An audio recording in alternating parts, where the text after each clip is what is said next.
Et bonjour à toutes et à tous et bienvenue dans ce troisième épisode hors série des UBBistes.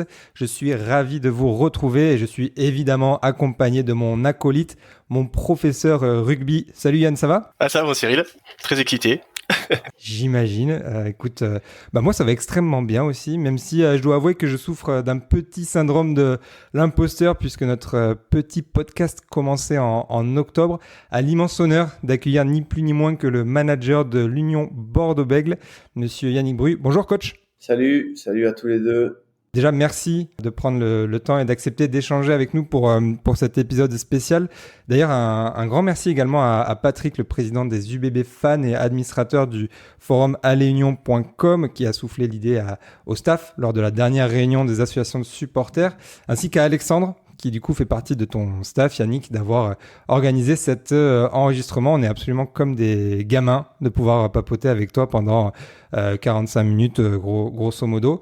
Déjà, Yannick, comment ça va ? Je sais qu'il y a eu une petite coupure du top 14. Est-ce que ça a permis de recharger un petit peu les batteries avant le sprint final ? Oui, clairement. Le diagnostic qu'on faisait pendant la dernière coupure avec le staff, c'était que au même moment, la saison dernière, les temps de jeu de nos joueurs étaient bien supérieurs. La jauge d'énergie était aussi plus basse.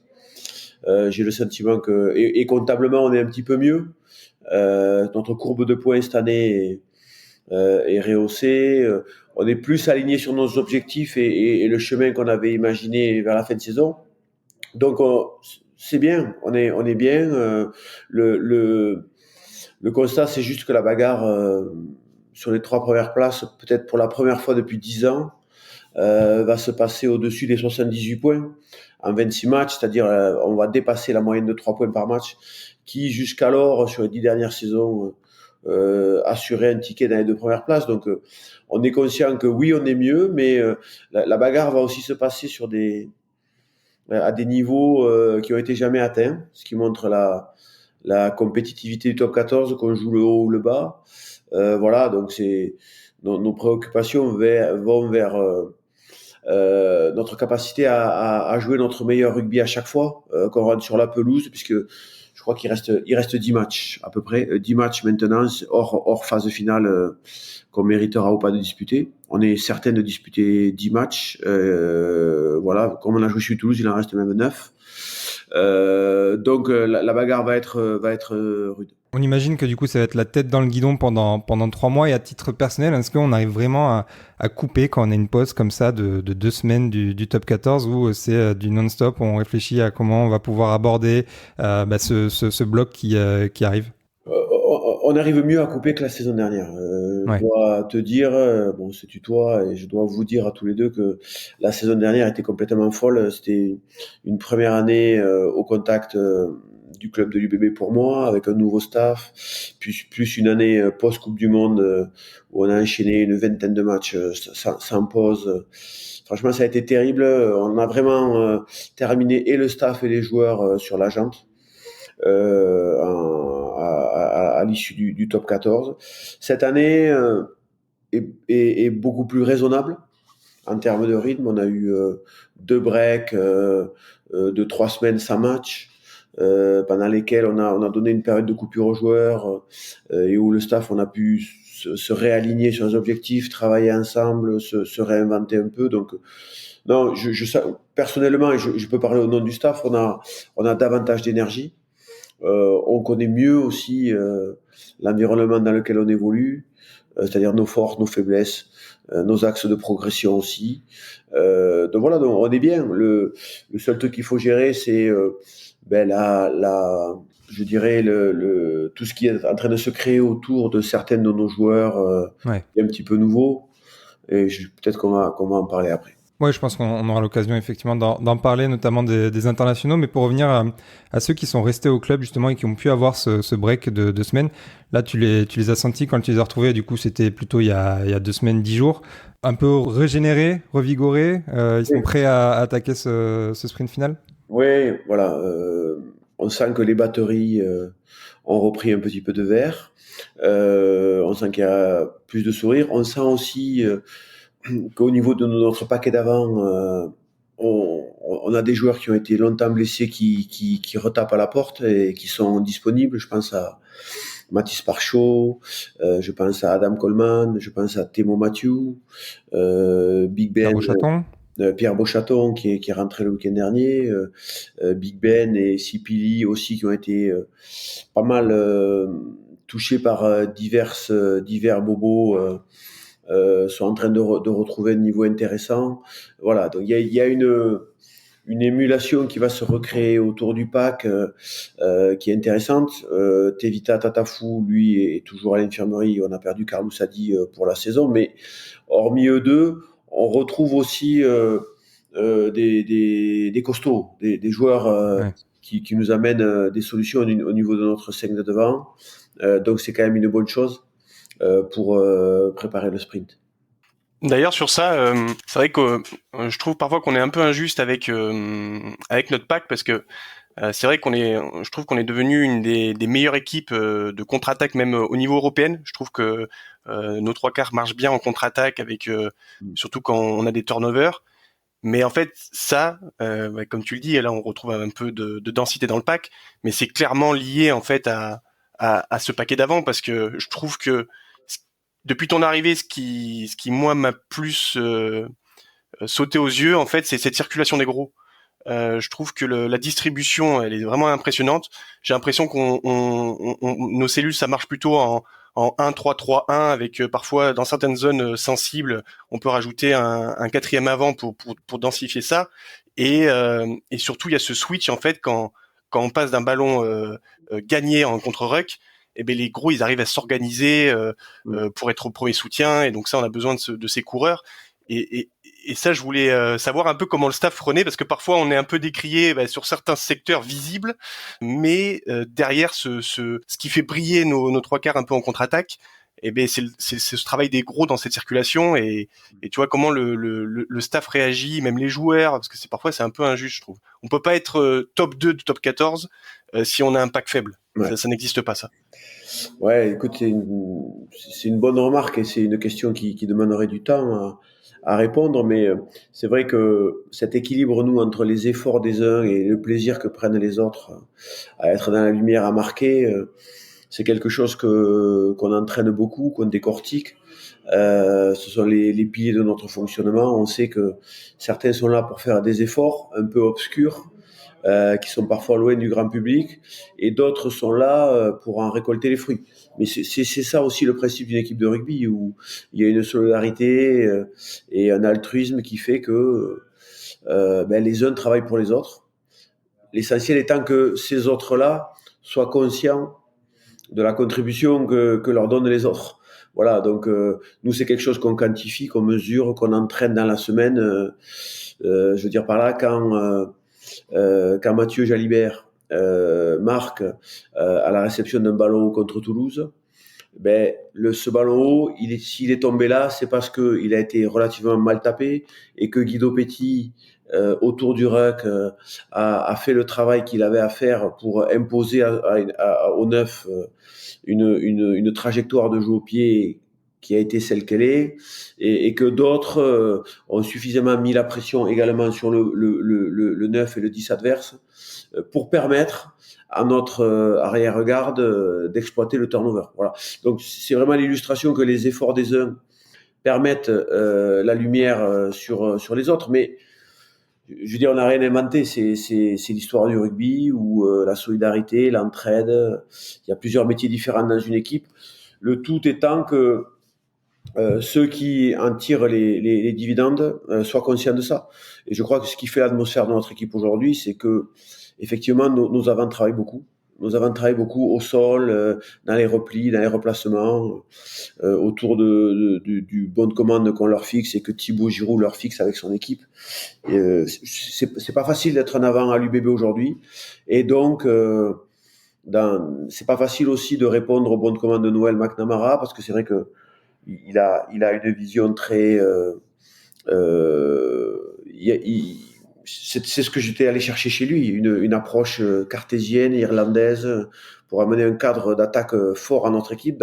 C'est pas un cadre de prison, mais c'est un cadre qui donne de la confiance et dans lequel chaque joueur connaît son travail, connaît son rôle, et ça permet effectivement à nos trois quarts, je pense, de s'exprimer, d'être joyeux. Mais la demande énergétique pour nous a été élevée. Et c'est vrai que des fois, l'énergie qu'ils perdent là, ils l'ont pas forcément sur certains ballons portés, sur certaines mêlées. Donc, on est toujours dans cette recherche d'équilibre, parce qu'on sait aussi que on ne remportera rien si on n'a pas un 5 de devant qui est très dominant, ou en tout cas qui est dominant dans les matchs clés. Mais je crois qu'on a montré aussi l'année dernière qu'on était capable de l'être. Je crois aussi que dernièrement, nos avants, que ce soit face à Clermont, à Perpignan, ont montré aussi qu'on devait compter avec eux.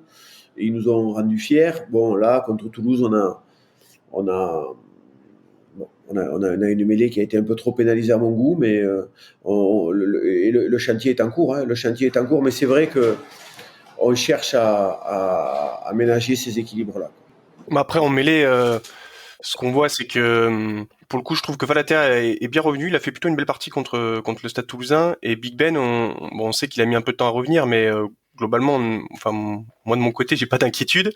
Et un joueur par contre qui nous a surpris, alors qui s'est blessé malheureusement, c'est Carlos Sadi. C'est-à-dire que on l'avait vu en difficulté un peu l'année dernière, et là on a vu qu'il y a eu besoin d'un temps d'adaptation assez important, mais c'est devenu vraiment une place forte en fait à droite de la mêlée. Même il bousculait un peu la place de titulaire. Comment t'expliques cette adaptation qui a pris un peu de temps finalement?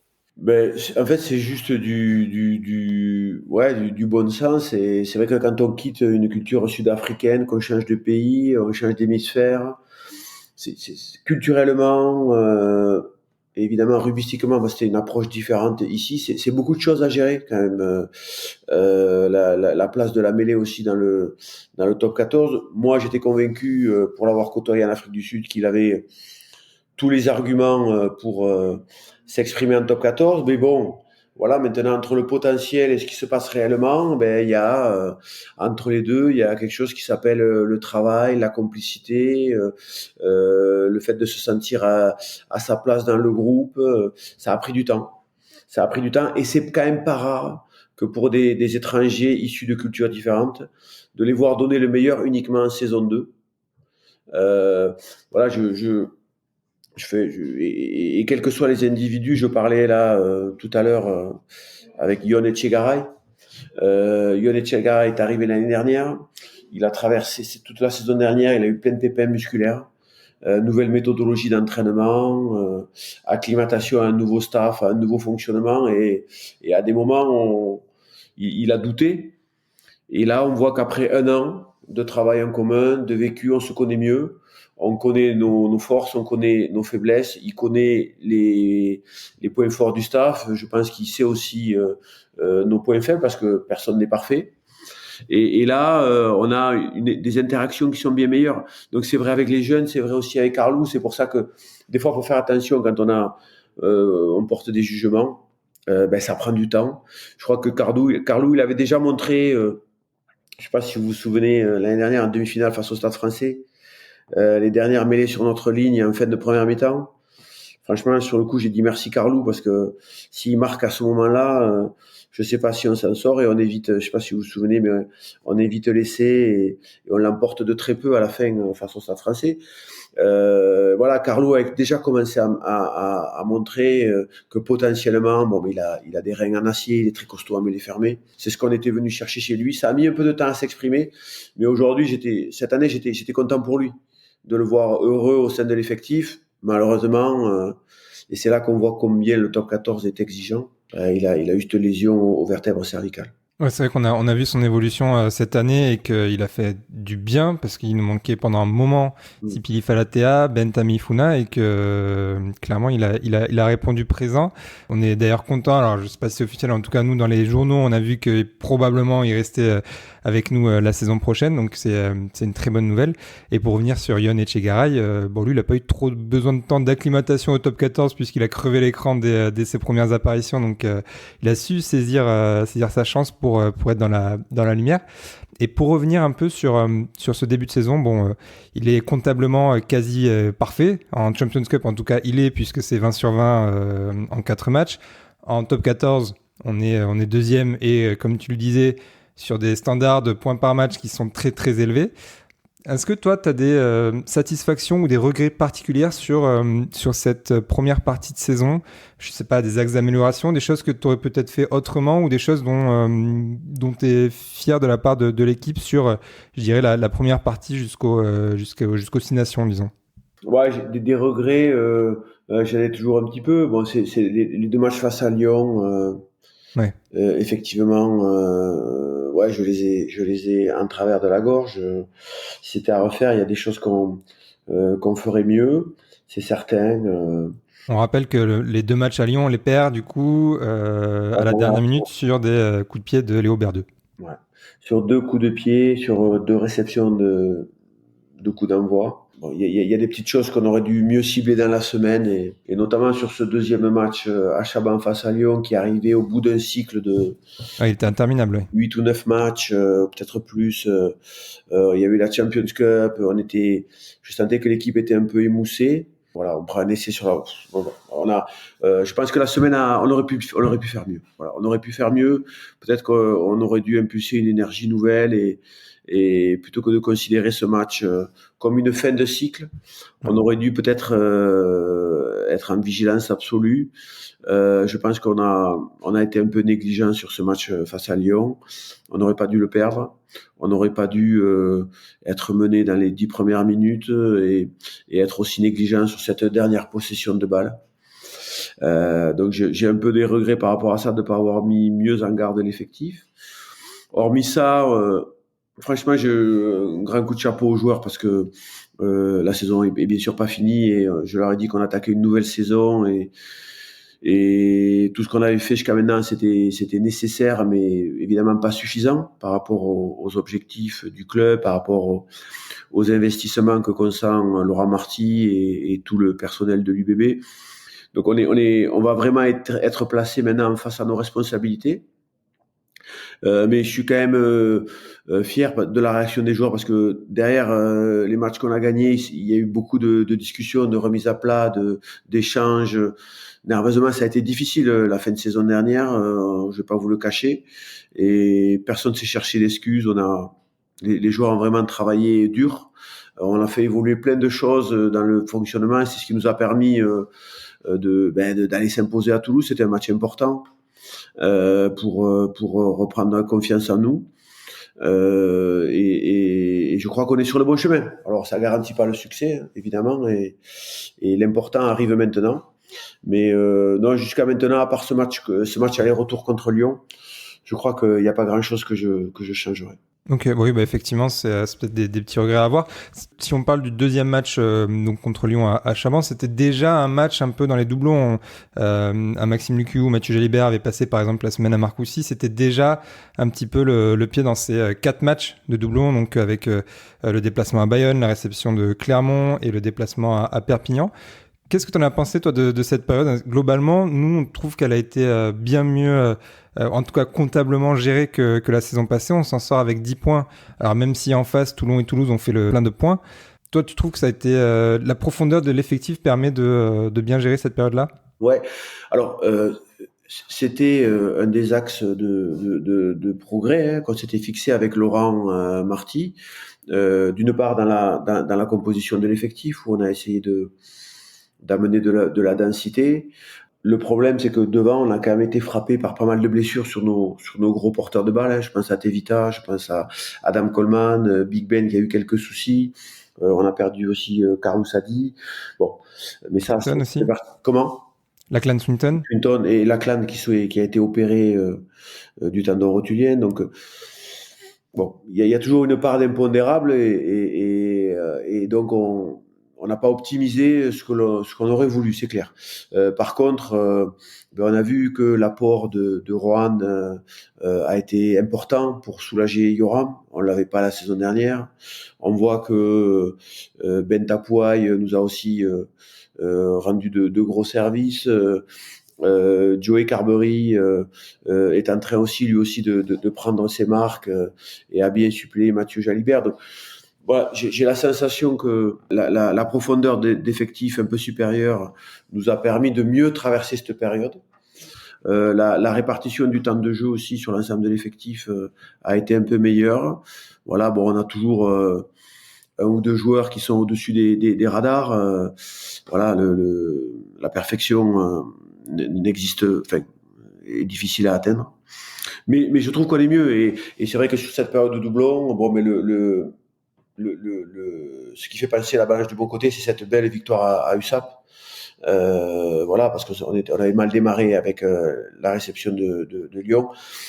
Mais c'est quand même une période sur laquelle on a besoin de développer une expertise, parce que c'est difficile aussi parce qu'on a des absents, mais aussi parce que c'est les joueurs qui font des allers-retours ont une charge mentale qui est pas toujours positive, et c'est difficile de les remobiliser. Donc on a besoin encore de travailler autour de ça pour être encore plus fort.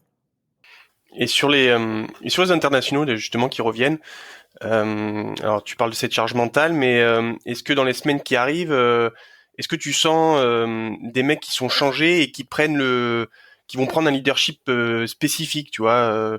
Je pense que Max, ça a dû vraiment le booster à mort, parce que c'est vrai que c'est un joueur qui a subi pas mal de critiques, alors pas de l'UBB parce que nous on le voit jouer tous les week-ends, mais par le grand public en équipe de France. Je pense aussi à Yoram, là qui s'est complètement révélé sur ce tournoi. Et puis Louis aussi, qui rentre dans une autre dimension, on a l'impression. On discutait dans un podcast avec un supporter de Toulouse, et il faisait une petite comparaison en disant que c'était un peu comme Dupont, alors toute proportion gardée, mais dans le sens où il y a même les systèmes des équipes adverses qui essaient de s'adapter à son jeu, parce que en fait avec son kick and run là, on peut jamais l'avoir, quoi. Donc soit on met un mec en fond pour essayer de le contrer, soit on le met dans la ligne des 15 mètres et après il tape au pied et puis on le revoit plus jamais. Donc est-ce que tu sens quand ces mecs reviennent en fait en club, ils sont transformés ou pas, quoi? On voit qu'ils ont le visage radieux, qu'ils sont heureux, parce que bon, les joueurs, il y a l'objectif collectif qui est la deuxième famille, c'est le club, c'est l'UBB. Et comme quand on est un champion et un athlète de haut niveau, on a aussi des objectifs personnels élevés, avec des ambitions personnelles élevées. Et ça, c'est matérialisé par l'équipe de France. Donc nous, on est heureux de les aider à atteindre aussi leurs objectifs personnels. Ça fait partie de l'équilibre du joueur. Quand on a des très bons joueurs et des grands joueurs, il faut accepter que bien sûr, de les aider à jouer pour leur pays, parce que l'équipe de France, ça représente beaucoup aussi en termes affectifs, mais aussi en termes d'image, en termes de business autour de leur personne. Donc c'est important pour eux. Donc là, en ce moment, ils ont un grand sourire, parce que ils récoltent vraiment les fruits de leur travail, et on est vraiment très sincèrement heureux pour eux. Mais ça mobilise aussi beaucoup d'énergie. Et c'est vrai que c'est dur de penser que les joueurs font des allers-retours et passent d'un maillot à l'autre sans encombre. Voilà, c'est tous ces petits frottements aujourd'hui que nous on doit bien gérer. Vous savez que contractuellement, on doit laisser des semaines de repos aux joueurs qui ont déjà été très absents pendant le tournoi à destination. Donc nous, en tout cas, avec l'ensemble du staff, on a fait le pari de saupoudrer les absences de joueurs sur les 4 ou 5 semaines qui arrivent. Mais c'est pas facile, hein. C'est pas facile de se muer, d'avoir un DRH à l'intérieur d'un staff sportif, parce qu'en fait, on parle de ça. Et dire ok, cette semaine toi t'es en vacances, la semaine prochaine c'est lui, mais la semaine d'après c'est lui, alors qu'on aurait envie de recentrer toutes les énergies pour défendre le maillot de l'UBB. Donc il y a un ensemble de choses autour où il faut vraiment prendre soin des gars. et pas forcément penser parce que si on les met sur le terrain, ils vont être l'égal de ce qu'ils ont été avec l'équipe de France dans un environnement différent. Si on prend l'exemple de Louis, avec le tournoi qu'il a vécu, les moments de fatigue qu'il a connus aussi pendant ce tournoi. Je crois que Louis a joué contre Toulouse, il s'était peu entraîné dans la semaine. C'est pas, je trahis pas un secret si je dis qu'on n'a pas vu un Louis à 100% contre Toulouse. C'est une période post de digestion du tournoi Six Nations où nos joueurs sont heureux intérieurement, mais sont aussi un peu marqués physiquement. Donc, il faut trouver les bons équilibres. Et donc là, sur les 4 prochaines semaines, il va y avoir une mise au repos un peu alternative pour ceux qui ont beaucoup joué, c'est ça Ouais, exactement. Nous, on a fait le choix de pas tous les mettre au repos la même semaine, sinon ça veut dire que c'est un doublon de plus. Et nous, on n'a pas le loisir de vivre un doublon de plus vu la compétition qui est en haut du top 14. Donc, on a planifié des mises au repos de semaine en semaine, de manière à ce que les équilibres dans l'équipe soient toujours respectés. Si on met au repos deux costauds, ça va pas le faire en même temps. On essaye de trouver un mix sur la complémentarité de l'équipe, de manière à ce que l'équipe soit toujours en mesure d'être compétitive. Mais c'est clair qu'on doit faire des choix emmerdants. Passez-moi l'expression sur les 4 prochaines semaines. La semaine dernière, on s'est passé de Yoram, par exemple. Yoram qui a énormément donné sur le Six Nations en termes de choc, d'intensité de course, c'est le joueur qui a le plus joué, donc il me semblait inconcevable de lui demander d'enchaîner contre Toulouse. Toulouse a choisi de venir chez nous avec pas mal de joueurs au repos. Si on avait su ça avant, peut-être qu'on en aurait mis un de plus au repos pour la réception de Toulouse, va-t-on savoir. Mais c'est un exemple de choix que l'on a fait par rapport à notre contexte. Ouais, finalement, en fait, on voit que l'UBB cette année, elle ne fait l'impasse sur aucun match. Moi, je me rappelle du match de Toulouse, au match aller, donc à Toulouse, où beaucoup de supporters se demandaient si on n'allait pas faire l'impasse sur ce match. Et finalement, on l'a pas faite avec du coup Maxime Lucu et Mathieu Jalibert qui étaient bien titulaires. On a vu que du coup, ça nous a permis de ramener 4 points de Toulouse. On se demandait, nous, en début de semaine, sur l'épisode où comment ça allait se passer pour le Racing. Est-ce qu'on allait justement faire une Toulousaine, comme on peut l'appeler maintenant, avec tous les internationaux au repos d'un coup, avec pourquoi pas plus d'espoir et de quelques cadres avec eux. Bon, on a du coup un élément de réponse, mais cette approche, elle permet aussi de voir des espoirs un peu éclore cette saison avec des Awad qui ont joué, Gardra, Ngambous, Etchegaray, Jacobs. Est-ce que aussi ce centre de formation, il permet à l'UBB d'avoir une plus grande profondeur encore que juste le recrutement qui a pu être fait? Dans les axes de progression de la saison dernière, donc il y avait renforcer notre recrutement, également mieux amorcer la pompe avec notre formation. Déjà l'année dernière, je pense qu'on avait entrepris des choses, mais bon, l'ensemble du staff, on est arrivé et on n'est pas de nature à dire aux gens il faut faire comme ci et comme ça. Donc l'UBB avait déjà une très bonne formation avec de beaux exemples de réussite.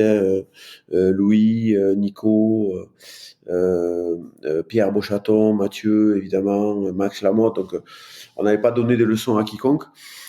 Par contre, c'est vrai que c'est un sujet pour le futur, c'est un sujet économique, c'est un sujet en termes d'identité. On a le souhait d'avoir à terme 2 tiers de notre effectif qui viennent de notre centre de formation. Aujourd'hui, on est à 40%. En ce sens, la locomotive absolue et l'exemple, c'est évidemment Toulouse mais bon, le Stade Toulousain, il a 120 ans. L'UBB a 17 ans. Donc, il faut accepter qu'il y a des choses qu'on a encore besoin de peaufiner. Mais cette année, donc oui, on a fait appel à nos jeunes. Et j'aime pas ce terme d'impasse. On a été à Toulouse, Nico Deporter était pas là, Damien Penaud était pas là, Romain Buros était pas là. On avait fait aussi des choix de mise en repos des joueurs. Mais c'est aussi un argument de management de dire à tout le monde, vous avez tous votre rôle à jouer au sein de l'effectif. La dynamique de l'équipe et du squad, qui est environ de 50 joueurs, passe par là. Nous, à l'UBB, tous les week-ends, toutes les semaines, les 12 meilleurs jeunes du club, notre cellule élite s'entraîne avec nous, du lundi au jeudi. Donc, je crois que tous ceux que tu as cités, on les connaît très bien. Dans ces jeunes-là, on pourrait citer Adrien Dro, Gabriel Bonne, Bobby Bissu, Georgi Kainrava, Elijah Naïm Sayen, qui s'est blessé. Elijah évidemment, mais bon, qui s'est blessé 2 fois. Et c'est pour ça qu'il faut prendre soin d'eux. Christian Everett, voilà. Et il y en a d'autres aussi, Ruben Pargade. Donc il y a Jacques Nguimbous, Adam Zapedowski. Donc voilà, il y a un ensemble de joueurs qui fonctionnent avec nous. Donc on s'entraîne à 50. On les connaît bien et il y a des moments où on sent qu'ils sont prêts à intégrer. Ça a été le cas de Yon. Il y en a d'autres sur certains matchs. On veut aussi leur donner une chance pour leur faire voir que c'est possible. Et dans le staff, on a envie que nos meilleurs jeunes qui s'entraînent dur à l'UBB dans des conditions qui sont quand même assez incroyables parce que le club nous dote d'installations de premier plan. Et moi, je souhaite que les jeunes du club se disent c'est possible. Et à nous donc d'amorcer la pompe. Je veux dire par là que entre 2 joueurs d'un niveau équivalent, mais peut-être que celui qui fait partie de l'UBB et du processus de formation, il y aura peut-être un coup de pouce pour lui faire porter le maillot de l'équipe professionnelle. On l'a vu avec Romain Gardra, mais d'autres vont encore sortir. Tian Jacobs a fait 20 très bonnes minutes à Perpignan. On est appelé à le revoir. Elijah, n'oublions pas qu'ils sont très jeunes. Elijah, Adrien Dro, Gabriel Bonne, on parle de joueurs qui sont nés en 2006 ou 2007, qui ont entre 18 et 19 ans, qui étaient crabos l'année dernière et qui vivent leur première année avec les adultes. Donc il faut aussi être prudent parce que le constat qu'on fait, c'est qu'on blesse beaucoup de joueurs de la cellule élite parce que le passage à l'âge adulte n'est pas si simple que ça. Souvent on voit des joueurs très bons avec les moins de 20 ans, mais par exemple les moins de 20 ans écossais, je pense qu'ils seraient derniers du championnat espoir élite en France. Un joueur qui traverse le terrain contre l'Écosse, ça ne veut pas du tout dire qu'il est dominant tous les week-ends en championnat espoir. Il y a un match qui est référentiel au niveau du 6 Nations U20, c'est l'Angleterre. L'Irlande cette année a une génération qui est quand même très faible, mais Angleterre-Irlande, on va dire qu'il y a 2 marqueurs qui sont sympas, et après c'est le championnat du monde. Pour le reste, c'est pour ça que il faut aussi qu'on des fois raison garder par rapport au grand public, si vous voyez ce que je veux dire. Et du coup, par contre, Elijah, c'est fin de saison ou Ouais, il a eu une chirurgie à un genou. Après, ça te fait mal à une cheville. Voilà, ça nous montre aussi que Elijah, il a 19 ans et qu'à 19 ans, même si c'est un très gros potentiel, c'est un diamant de la formation du club et on est conscient qu'il faut l'accompagner.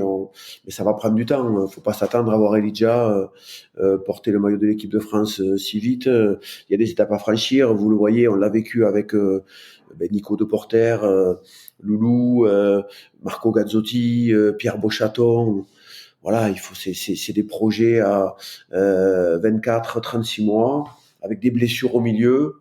Mais c'est vrai que c'est des joueurs dont on prend soin. Et pour rebondir un peu sur du coup la suite de la saison, on va avoir du coup 2 compétitions qui vont s'entremêler avec notamment en Champions Cup des matchs couperés. Est-ce qu'on aborde différemment, que ce soit psychologiquement ou tactiquement, ce genre de match avec, je sais pas, des approches peut-être un peu plus prudentes ou est-ce que c'est assez similaire qu'un match de saison régulière de top 14? Non, c'est pareil, parce que là, comme je te disais, dans le sprint sur lequel on est lancé, on est à la J19 sur 26, donc à la J20 sur 26, donc tout va passer très vite, donc chaque match est une petite finale. Non, c'est juste que dans la semaine, on sent qu'il y a une atmosphère autour de l'équipe qui est un petit peu différente, parce que les joueurs savent qu'ils n'ont pas droit à l'erreur, donc dans leur psychologie, dans leur comportement, dans leur exigence, ils savent que chaque ballon est très important. On a vécu ça l'année dernière face aux Harlequins où on avait été un peu léger dans l'approche, donc on est aussi fort de cet apprentissage-là. Non, là, vraiment, tous les matchs qu'on va jouer sont quasiment des matchs couperés. Abandonner des points en top 14 de manière insensée, c'est pas autorisé. Et évidemment, en Champions Cup, on aura la même approche. On voudra gagner les matchs. Voilà, je peux pas vous dire grand-chose de plus, mais il y aura une atmosphère de phase finale autour de l'équipe et c'est bien parce que ça va permettre aussi ces deux compétitions de garder tout l'effectif sous pression. On n'envisage pas de jouer tous les matchs avec le même 15 de départ. On va garder le fonctionnement qui a été le nôtre, de dire tous ceux qui le méritent et sur qui on peut compter vont porter le maillot de l'UBB sur ces matchs importants et ils vont avoir leur dose de plaisir aussi parce que c'est important pour fonctionner à 50. Et comment tu expliques tu vois, la Champions, j'ai l'impression c'est une compétition qui nous réussit plus. On est une équipe qui est joueuse, etc. Mais comment tu expliques cette différence potentiellement avec le top 14? Est-ce que c'est les arbitres qui laissent plus jouer? Est-ce que c'est clairement notre plan de jeu qui fait que on a l'impression qu'on est plus à fin avec cette compétition?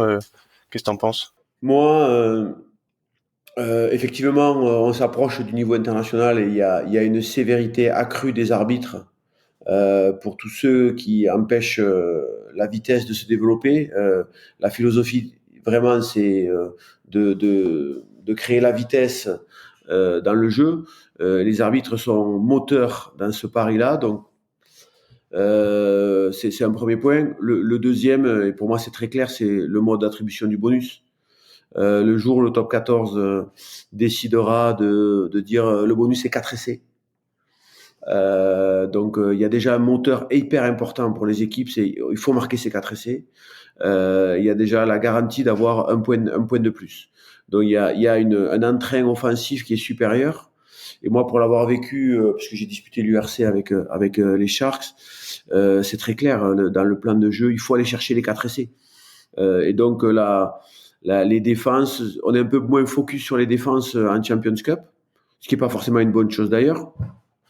Mais je pense que c'est un premier élément important.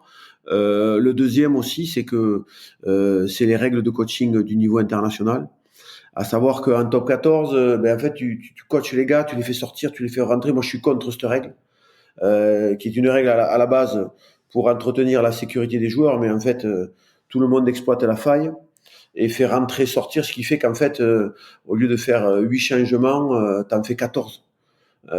Donc, tu as toujours des joueurs frais pour défendre. En Champions Cup, c'est impossible.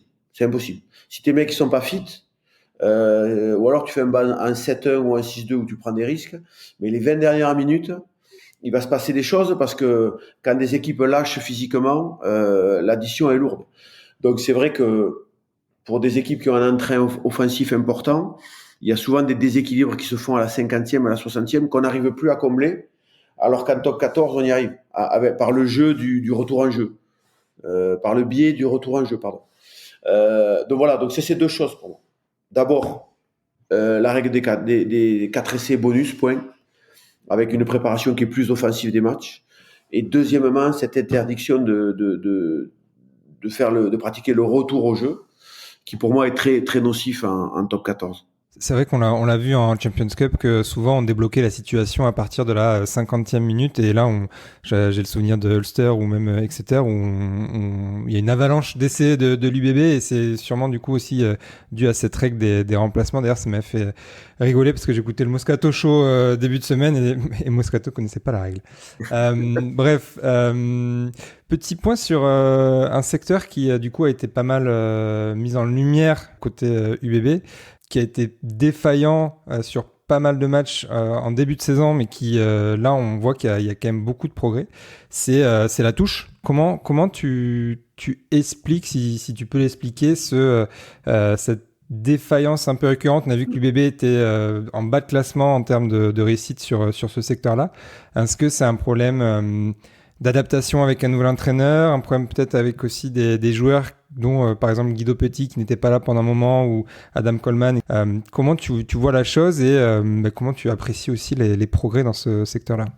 Ben, tout pareil, c'est un ensemble de choses. Il n'y a jamais une seule explication, mais c'est vrai que on a fait le choix, à cause des soucis de santé d'Aksenti Jorgazier, qui va mieux, hein, qui est revenu avec nous, de faire appel à Sean Sowerby. Donc, une nouvelle approche, une nouvelle sensibilité.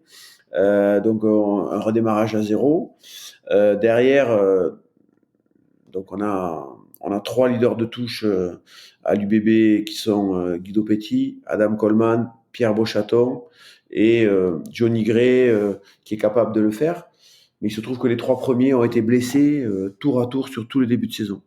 Donc un leadership de la touche qui était à plat, et avec un nouveau coach. Donc on a beaucoup galéré. Je peux vous dire que c'est un secteur qu'on travaille très très dur, comme l'a mêlé d'ailleurs Sean Sowerby, Globus, Aksenti Jorgadze et JB Poux ne ménagent pas leurs efforts, mais ça prend du temps, et c'est vrai que je suis heureux que Guido soit revenu après la tournée de novembre sur une pente vraiment ascendante. Guido nous est sur 2 mois de très haut niveau. Pierre Beauchaton revient aussi maintenant, on l'avait pas. Adam Coleman revient. Ça, je vous disais, ça va renforcer un petit peu la confiance de notre pack. Donc la touche a été victime de ça, incontestablement. Voilà, on est toujours au fond, hein, parce que je peux vous dire qu'on travaille sur les stats, on est toujours au fond parce qu'on a un passif qui est lourd, mais c'est vrai que sur les 3 derniers matchs, même si contre Toulouse, franchement, on aurait dû mieux faire. Il y a eu encore quelques bugs avec quelques pertes non provoquées, mais on est beaucoup mieux au contre en touche. Le week-end dernier contre Toulouse, on a contré 6 ballons, on a été vraiment chiant, donc ça se manifeste aussi par une présence au niveau du contest. Donc il y a des automatismes qui se sont créés. Voilà, une manière de fonctionner, ça va mieux, je croise les doigts. C'est toujours un sujet en cours. Notre mêlée a été topissime contre Clermont. Elle nous permet sûrement la touche et la mêlée nous permettent de nous sortir de ce piège où on aurait pu perdre. Notre mêlée a été top à USAP, qui est pourtant une très grosse mêlée du championnat. Et notre mêlée a concédé 3 pénalités contre Toulouse le week-end dernier. Donc je pense qu'on travaille bien dans la bonne direction. Mais on est aussi dépendant de plein de facteurs, et c'est un processus long. Voilà, c'est un processus long. À tous ceux qui aiment l'UBB, je vais leur dire qu'on est conscient de ça, on y travaille, on lâche rien, mais des fois ça se passe pas comme on l'aurait imaginé. Voilà, faut pas que ça dure trop longtemps, quoi, les mauvaises passes. Bah, globalement, contre Toulouse, j'ai vu, pour moi, on fait un bon match parce que quand on a 2 sauteurs en fait de haut niveau, quand on avait Beauchaton et Petit sur le terrain, ça a été plutôt très bon. Et après, quand on n'avait plus que Gray qui était le sauteur-lifter de haut niveau, et c'est là où on voit la difficulté. Donc, je pense que quand on a ces 2 sauteurs de haut niveau, pour moi, le débat, on a plutôt une touche qui est bonne. Par contre, j'ai une question un peu sur l'avenir. On sait que Guido va nous quitter, il part au Queens en 4. Est-ce que tu vois plutôt un apport externe, donc un recrutement d'un sauteur de haut niveau, ou est-ce que tu es plus sur une montée en compétences de joueurs en interne? Je pense par exemple à Mathieu, qui je trouve un jump extraordinaire, c'est-à-dire qu'il a une faculté de monter en l'air qui est ultra rapide. Donc après, il n'a pas encore cette science de la touche, je pense, pour diriger tout ça, mais tu vois ça comment, toi? Écoute, c'est une question difficile. On a été, Guido fait une saison incroyable, honnêtement, mais on a été obligé de faire des choix parce que vous savez que l'UBB est contrainte sur le salary cap et ne triche pas. Donc, on pouvait pas garder tous les profils de joueurs. Il y a aussi le fait des non-gifs sur lesquels on est quand même très vigilant parce que vous savez que la réglementation est stricte. Donc, on a dû faire un choix entre la prolongation d'Adam Coleman ou de Guido Petit. Et là, on l'assume avec l'ensemble du club. Ça a été un déchirement de pas pouvoir proposer à Guido le contrat qu'il méritait. Mais dans le profil de Guido, au club, tu l'as dit, Thémo Mathieu est un sauteur extraordinaire, qui est très jeune. Pierre Beauchaton et également dans le profil de Guido avec la capacité de jouer 4 et de jouer 6. Romain Gardra est un prototype de sauteur extraordinaire. Donc, on a des profils de joueurs qui ne seront pas Guido Petit du jour au lendemain, mais qui travaillent et qui peuvent le devenir. Par contre, des profils à la Adam Coleman, 2m07 et 125 kg, il n'y en a pas beaucoup. Et on ne pouvait pas trouver, je dirais, l'équivalent sur le marché ou à l'intérieur du club. Donc, on a fait un choix qui est très difficile, mais qu'on assume. Je ne peux pas vous dire que c'est le bon choix, mais bon, voilà. C'est celui qu'on a fait avec Laurent Marty et l'ensemble du club. Donc, on a prolongé Adam Coleman. C'est un sujet, la touche pour l'avenir et le leadership de la touche, mais on va y travailler d'arrache-pied pour préparer l'avenir. Et on n'a aucun doute là-dessus. On vous fait totale confiance, évidemment. C'est la fin de cet épisode. Évidemment qu'on avait préparé beaucoup plus de questions et qu'il nous en reste beaucoup sur cette fin de saison, sur la saison prochaine. Peut-être qu'on aura l'occasion de poser... On refera un épisode, on fera la deuxième partie.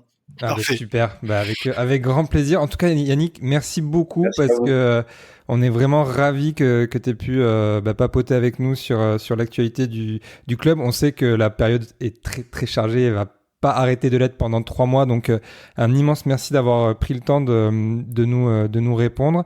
Et on te souhaite un très bon match dimanche soir. Nous on sera devant notre télé évidemment.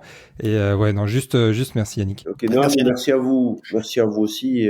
C'est vrai que ça fait toujours très plaisir d'avoir des gros supporters de l'UBB qui en plus mettent de la matière, parce que j'ai vu que vos questions étaient pertinentes et qu'il n'y avait pas que de la passion grand public, il y avait aussi de la connaissance des sujets à l'intérieur. Donc c'est chouette de voir des émissions de qualité autour de l'UBB.